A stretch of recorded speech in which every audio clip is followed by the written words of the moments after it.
26 है और इसमें हम डिस्कस करने वाले हैं 50 कंप्यूटर जीके के एमसीक्यूज। अब हो सकता है कि कुछ एमसीक्यूज आपने पहले भी वीडियोस में देखे हो या फिर आपको मैक्सिमम एमसीक्यूज आते हो, बट बहुत सारे लोग जो है वो प्रीवियस वीडियो नहीं देखते हैं। तो आज 50 एमसीक्यूज हम डिस्कस करेंगे। आपको जितने भी आते होंगे आपके लिए अच्छी बात है, अगर नहीं आते होंगे तो आपको पता लग जाएगा, ठीक है।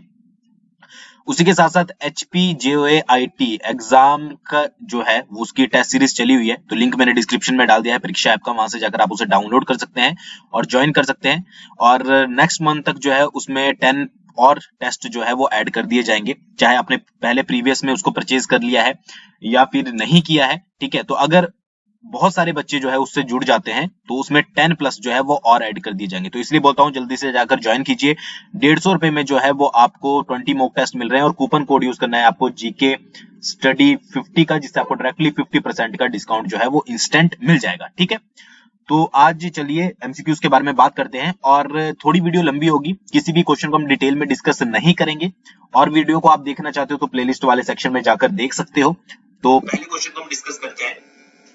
Which of the following is are characteristics of computer? इनमें से कौन सी जो है वो characteristics है कंप्यूटर की। तो अगर आप अभी तक कंप्यूटर की तैयारी कर रहे हो तो ये क्वेश्चन तो मैक्सिमम जितने भी वीडियो देख रहे हो सभी को पता होगा कि कौन कौन सी जो है वो आपकी कंप्यूटर की जो है वो characteristics होती हैं।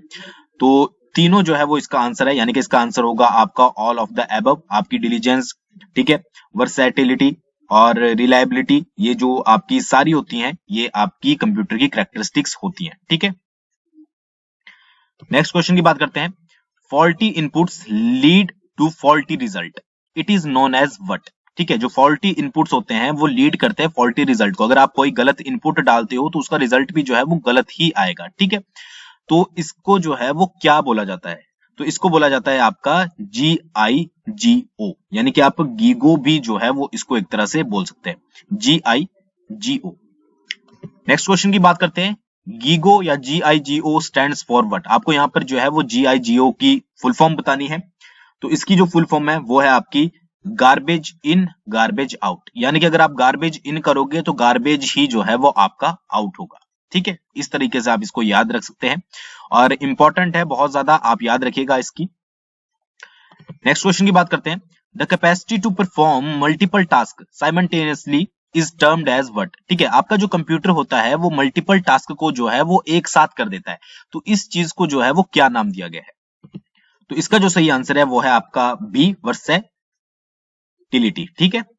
अब ये आपको ये तो पता होगा कि ये टर्म जो है वो यूज होती है, बट किस लिए यूज होती है ये क्वेश्चन यहाँ पर पूछा गया है, ठीक है। तो अगर आपका कंप्यूटर जो है मल्टीपल टास्क जो है साइमल्टेनियसली कर देता है तो उसको बोला जाता है आपका वर्सैटिलिटी, ठीक है, ये याद रखिएगा। नेक्स्ट है, a computer does not suffer from tiredness and lack of concentration, it is known as what, ठीक है। आपका जो कंप्यूटर सिस्टम है उस पर आप जितना भी काम करें, चाहे आप पूरे दिन कर रहे हो, आप कंटिन्यूटी में काम कर रहे हो, वो कभी भी थकेगा ना ही उसकी कंसंट्रेशन में कोई कमी आएगी कि अभी जो है वो टास्क बहुत तेजी से कर रहा है, फिर उसने जो है वो उसी टास्क को जो है वो बहुत कम टाइम में करना शुरू कर दिया, ऐसा कुछ नहीं होता है। ना ही वह थकता है और ना ही उसकी कंसंट्रेशन में कोई कमी आती है। तो इस टर्म को जो है वो क्या कहा जाता है, यानी कि इस चीज को क्या बोला जाता है, तो इसको बोला जाता है आपका डिलीजेंस, ठीक है। तो ये दोनों वर्ड जो है इंपॉर्टेंट है, इसको आपको याद रखना है। और गीगो की फुल फॉर्म मैंने आपको बता दी है, गार्बेज इन गार्बेज आउट, तो ये चीज आपको इंपॉर्टेंट है, पता होनी चाहिए। नेक्स्ट है आपका first generation computers used dash for circuitry and dash for memory, ठीक है। जो आपके फर्स्ट जनरेशन कंप्यूटर है वो क्या क्या जो है वो यूज करते हैं सर्कुलेट करने के लिए और मेमोरी के लिए। तो ये जनरेशन के ऊपर मैंने एक अलग से वीडियो बनाई है और दोबारा से मैं एक चीज और रिपीट करूंगा, बहुत वीडियोस में मैं बोलता आया हूं जनरेशन से रिलेटेड कि हर जगह जो है वो जनरेशन का टाइम पीरियड जो है वो अलग अलग लिखा गया है। तो आपको जो सही लगे वो आप फॉलो कर सकते हो और मेरे ये सजेशन आपको रहेगा कि आप 3-4 जगह जो है वो अलग अलग लिखा गया है, तो एक साथ अगर आप दो एक नाम मतलब कि दो एक ईयर्स को अगर आप याद रख सके तो आपके लिए ज्यादा बेटर रहेगा, ताकि उनमें से कोई भी आए तो आप उसमें लगा सकें, ठीक है, मतलब कि सही आंसर। तो यहाँ पर आंसर इसका जो रहेगा वो थर्ड रहेगा। सभी को पता होगा कि वैक्यूम ट्यूब्स और मैग्नेटिक ड्रम जो है वो यूज किए जाते हैं। कई बार डायरेक्टली क्वेश्चन आता है कि मेमोरी के लिए फर्स्ट जनरेशन में क्या यूज किए जाते थे, तो मैग्नेटिक ड्रम जो है वो मेमोरी के लिए यूज किए जाते थे। तो ये चीजें आपको जो है वो याद रखनी है। एक तरह से आप रिवीजन ही समझ लीजिए अपना, क्योंकि आप ये तो मेमोरी वगैरह तो पढ़ चुके होंगे। नेक्स्ट है second generation computers were based on what, ठीक है। जो आपके सेकंड जनरेशन के कंप्यूटर्स थे वो किस पर जो है वो बेस होते थे, यानी कि उनका बेस क्या था। ठीक है, तो इसका जो सही आंसर है वो है आपका ट्रांजिस्टर। ठीक है, जब भी आप नोट्स वगैरह बनाओगे तो फर्स्ट लिख लीजिए, सेकंड लिख लीजिए, थर्ड लिख लीजिए, फोर्थ लिख लीजिए, फिफ्थ लिख लीजिए, और यहाँ पर लिख लीजिए कि यहाँ पर वैक्यूम ट्यूब यूज किए जाती थी, ट्रांजिस्टर यूज किए जाते थे, आईसी चिप्स यूज की जाती थी। तो ये आप एक तरह से अगर इसका चार्ट बना लोगे तो आपके लिए ज्यादा बेटर रहेगा। नेक्स्ट है फ्लॉप्स या FLOPS स्टैंड्स फॉर व्हाट। ठीक है, यहाँ पर आपको फ्लॉप्स की जो है वो फुल फॉर्म बतानी है कि इसका जो फुल फॉर्म है वो क्या होता है। तो इसका जो सही आंसर है वो है आपका फ्लोटिंग पॉइंट ऑपरेशन पर सेकंड। ठीक है, तो ये होती है आपकी फ्लॉप्स की फुल फॉर्म। अगले क्वेश्चन की बात करते हैं, which language was used to program second generation computers. जो आपके सेकंड जनरेशन के कंप्यूटर आए थे उनको प्रोग्राम करने के लिए जनरली जो है वो कौन सी लैंग्वेज यूज की जाती थी। तो इसका जो सही आंसर है वो है आपका assembly language. Assembly language use की जाती थी आपकी सेकंड जनरेशन कंप्यूटर्स को प्रोग्राम करने के लिए। ठीक है, किसी भी क्वेश्चन में आपको डाउट होता है तो आप कमेंट कर सकते हैं, आपका कमेंट जो है वो पिन कर दिया जाएगा। नेक्स्ट की बात करते हैं, एडसेक या EDSAC स्टैंड्स फॉर व्हाट। ठीक है, एडसेक की आपको फुल फॉर्म बतानी है।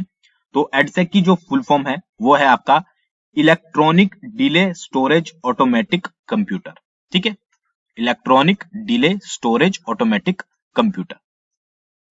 तो ये याद रखना है, फर्स्ट आंसर जो है वो सही है।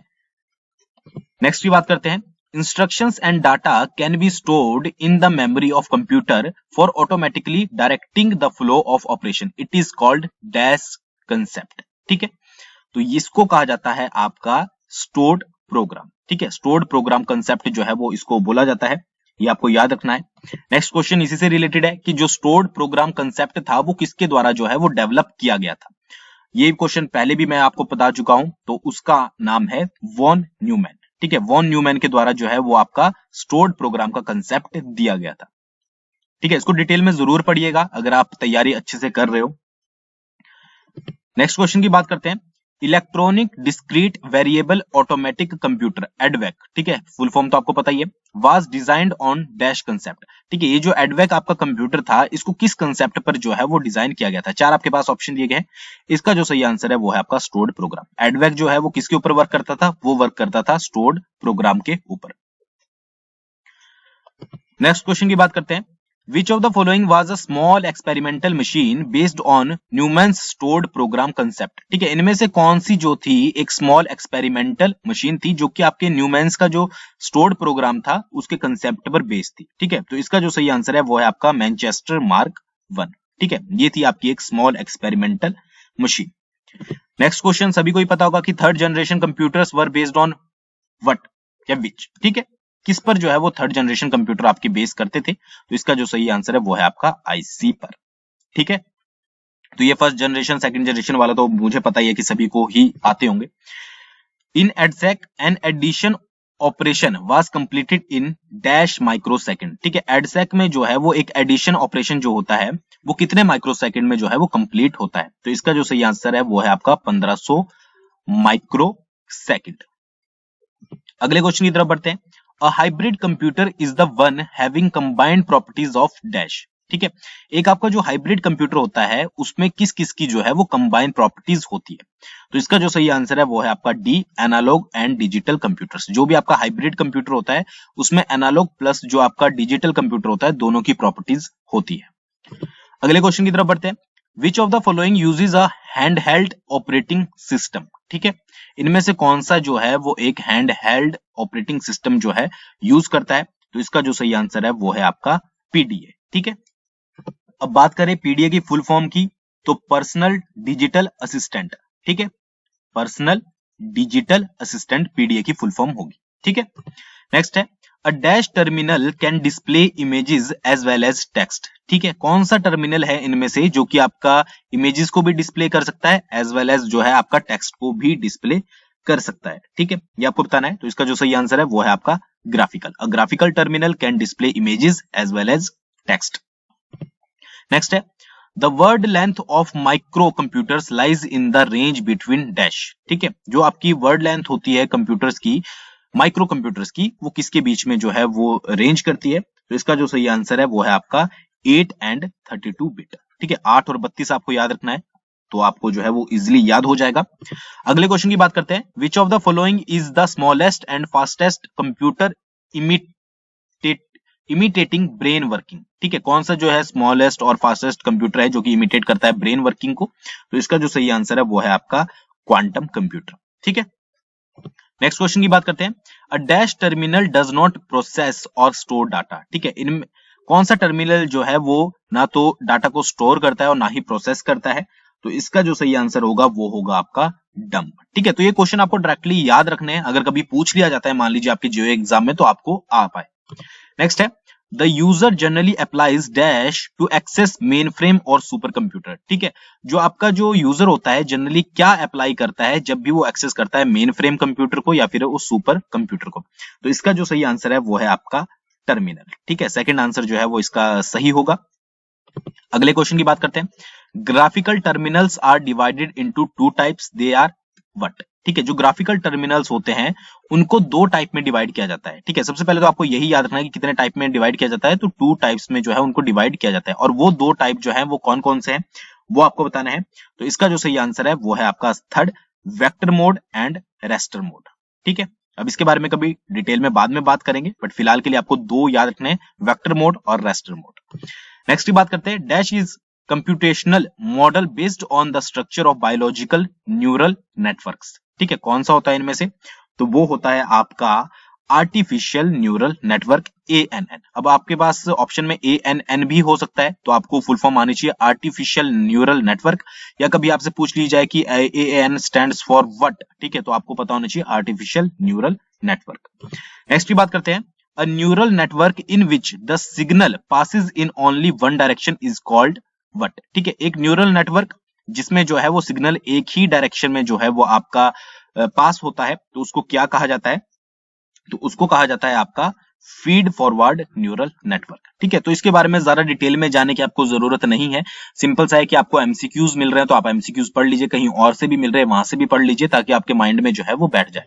नेक्स्ट है dash is an artificial neural network with multiple hidden layers between the input and output layers. कौन सा होता है वो होता है आपका डीप न्यूरल नेटवर्क। ठीक है, नेक्स्ट की बात करते हैं। Which of the following is are applications of neural network? इनमें से कौन कौन सी जो है वो न्यूरल नेटवर्क की एप्लीकेशन होती है? ठीक है, तो इसका आंसर है आपका ऑल ऑफ द अबव। ठीक है, मोबाइल कंप्यूटेशन, स्पीच रीडिंग, ये सभी जो है वो आपकी न्यूरल नेटवर्क की एप्लीकेशंस होती है। नेक्स्ट बात करते हैं। Radial basis function, RBF। ठीक है, इसकी फुल फॉर्म याद रखिएगा, RBF की फुल फॉर्म होती है आपकी radial basis function networks have dash layers. कितनी होती है RBF की लेयर्स? तो इसका जो सही आंसर है वो है आपका 3। ठीक है, 3 जो है वो RBF की लेयर्स होती है। अगले की बात करते हैं। Fourth generation computers were based on, ये तो आप सभी को पता ही होगा कि जो आपके फोर्थ जनरेशन के कंप्यूटर थे वो किस पर बेस होते थे? तो इसका जो सही आंसर है वो है आपका माइक्रो प्रोसेसर्स। माइक्रो प्रोसेसर जो थे फोर्थ जनरेशन में यूज किए जाते थे। नेक्स्ट है आपका the first calculator that can perform all 4 arithmetic operations, addition, subtractions, multiplications या division was known as what? ठीक है, पहला एक कैलकुलेटर जो आपका एडिशन भी कर सकता था, सब्सट्रैक्शन भी कर सकता था, मल्टीप्लिकेशन भी कर सकता था या डिवीजन भी कर सकता था, उसको किस नाम से जाना जाता था? ठीक है, तो उसको जाना जाता था आपका स्टेप रेकॉनर। ठीक है, तो ये याद रखिएगा स्टेप रेकॉनर, और क्वेश्चन आपका रिवर्स भी हो सकता है, उस भी तरह से आप याद रखिएगा। नेक्स्ट है the first computer spreadsheet programme was, जो आपका फर्स्ट कंप्यूटर स्प्रेडशीट प्रोग्राम था वो कौन सा था? ये मैं पहले भी जो है वो डिस्कस कर चुका हूं। तो VC कैल्क जो है वो आपका पहला स्प्रेडशीट प्रोग्राम था कंप्यूटर का। अगले क्वेश्चन की तरफ बढ़ते हैं। Herman Hollerith developed a machine called what? ठीक है, हरमन जो हॉलरिथ थे उन्होंने एक मशीन डेवलप किया था, तो उसको जो है वो क्या कहा जाता है? तो उसको कहा जाता है आपका टेबुलेटिंग मशीन। ठीक है, या फिर क्वेश्चन अपोजिट हो सकता है कि टेबुलेटिंग मशीन जो है वो किसने डेवलप की थी? तो हरमन हॉलरिथ ने जो है वो आपकी टेबुलेटिंग मशीन डेवलप की थी। ठीक है, नेक्स्ट है which registers can interact with secondary memory? ठीक है, कौन से रजिस्टर जो है वो इंटरेक्ट करते हैं सेकेंडरी मेमोरी के साथ? बहुत ज्यादा इंपॉर्टेंट क्वेश्चन है, तो इसका जो सही आंसर है वो है आपका इंस्ट्रक्शंस रजिस्टर। ठीक है, IR भी जो है वो आपके पास ऑप्शन में आ सकता है, तो फुल फॉर्म आपको जरूर पता होनी चाहिए। ठीक है, बट इसका जो है आंसर ये इंस्ट्रक्शन नहीं आएगा, ये आएगा आपका मेमोरी एड्रेस रजिस्टर। ठीक है, MAR इसका जो है वो आंसर होगा आपका सही। ठीक है, और MAR की भी आपको फुल फॉर्म पता होनी चाहिए, मेमोरी एड्रेस रजिस्टर, और IR की भी इंस्ट्रक्शन रजिस्टर। तो इसका मेमोरी एड्रेस है आंसर सही, ये आप सेकंड आंसर सही कीजिएगा। Which flip flop is use to store data in registers, ठीक है, कौन सा फ्लिप फ्लॉप जो है वो यूज किया जाता है डाटा को स्टोर करने के लिए रजिस्टर में। तो इसका जो सही आंसर है वो है आपका डी फ्लिप फ्लॉप। अगले क्वेश्चन की बात करते हैं। ISP स्टैंड्स फॉर व्हाट, ठीक है, ISP की फुल फॉर्म आपको बतानी है, ठीक है। तो इंस्ट्रक्शंस सेट प्रोसेसर जो है वो आपकी ISP की फुल फॉर्म होती है। और the decoded instruction is stored in which, ठीक है, जो आपकी डिकोडेड इंस्ट्रक्शंस होती है वो कहां पर स्टोर की जाती है। तो इसका आंसर जो है वो आपका इंस्ट्रक्शंस रजिस्टर है, IR, ठीक है, ये याद रखिएगा। नेक्स्ट है बहुत आसान question, which is not an integral part of computer, इनमें से कौन सा जो है इंटीग्रल पार्ट नहीं है कंप्यूटर का। तो UPS जो है वो इंटीग्रल पार्ट नहीं है। नेक्स्ट है आपका the most frequently used instructions of a computer program are likely to be fetched from where, ठीक है। तो इसका जो सही आंसर है वो है आपका डी कैशे। नेक्स्ट है the communication line between CPU memory and peripherals is called what, ठीक है। तो उसको कहा जाता है आपका बस, सी आंसर जो है वो इसका सही है। नेक्स्ट है which bus connects all the internal component of a computer such as CPU and memory to the main board, यानी कि मदरबोर्ड, ठीक है। कौन सी बस जो है वो कनेक्ट करती है जो भी आपके CPU होती है या मेमोरी होती है उसको मदरबोर्ड से। तो इसका जो सही आंसर है वो है आपका इंटरनल बस, ठीक है। नेक्स्ट आपका a bus that connects a computer to peripheral devices is called, ठीक है। अब जो पेरिफेरल डिवाइसेस के साथ कनेक्ट करती है उसको कहा जाता है आपका एक्सटर्नल बस, ठीक है। तो ये ज्यादा मतलब कि कंफ्यूजिंग नहीं है, आपको आसानी से समझ आएगा। जो इंटरनल को जोड़ती है वो इंटरनल बस और जो आउटर को जोड़ती है वो एक्सटर्नल बस। नेक्स्ट आपकी external bus is also refers as what, ठीक है। तो एक्सटर्नल बस को जो है वो एक्सपेंशन बस भी कहा जाता है। तो या तो आपके पास ऑप्शन में एक्सटर्नल होगा या फिर आपके पास एक्सपेंशन होगा, ठीक है। नेक्स्ट की बात करते हैं the command to access the memory और the IO devices is carried by what. तो इसका जो सही आंसर है वो है आपका कंट्रोल बस, ठीक है, याद रखिएगा कंट्रोल बस। नेक्स्ट है आपका a computer bus that is use to specify a physical address. तो वो कौन सी बस होगी, वो होगी आपकी एड्रेस बस, ठीक है। एड्रेस है क्योंकि यहां पर, तो एड्रेस बस याद रखिएगा जो कि एक फिजिकल एड्रेस को जो है वो स्पेसिफाई करती है। नेक्स्ट है a bus that transfer data from one component to another और between computer is called what, ठीक है। तो उसको कहा जाएगा आपका डाटा बस। बहुत इजी है कि कौन सा जो है वो डाटा को ट्रांसफर करता है, तो उसको बोला जाएगा आपका डाटा बस। नेक्स्ट है RISC, ठीक है, स्टैंड्स फॉर व्हाट, ठीक है। RISC को बोला जाता है आपका रिड्यूस्ड इंस्ट्रक्शंस सेट कंप्यूटर, ठीक है, रिड्यूस्ड इंस्ट्रक्शन सेट कंप्यूटर, इसकी फुल फॉर्म हुई, ठीक है। अगले क्वेश्चन की बात करते हैं। Dash is a resistor for short term intermediate storage of arithmetic and logic data of a computer CPU, ठीक है। तो इसका जो सही आंसर होगा वो होगा आपका एक्यूमुलेटर, ठीक है। नेक्स्ट की बात करते हैं। Dash is a group of commands for a CPU in machine language, ठीक है। कौन सा जो है वो एक ग्रुप ऑफ कमांड्स होता है जो CPU में CPU की जो है मशीन लैंग्वेज होती है। तो इसका जो सही आंसर है वो है आपका इंस्ट्रक्शंस सेट। नेक्स्ट है आपका programming that actually controls the path of signals और data within computer is called what, ठीक है। तो उसको बोला जाता है आपका माइक्रो प्रोग्राम। तो ये कुछ आपके 50 प्लस क्वेश्चंस थे और आई होप आपको पसंद आए होंगे। और अगर आपको कोई डिटेल में समझ नहीं आया तो आपको सिर्फ इसका याद रखना है, अगर आपसे डायरेक्टली क्वेश्चन आ जाते हैं या घुमा फिरा के तो आपको आसानी से पता लग जाएगा। और टेस्ट सीरीज को जल्दी से जाकर आप ज्वाइन कर सकते हैं 50% ऑफ पर, ताकि आप आने वाली अगली 10 टेस्ट सीरीज का भी जो है वो फायदा उठा सके। थैंक्स फॉर वॉचिंग, बहुत जल्दी मिलेंगे नेक्स्ट वीडियो के साथ।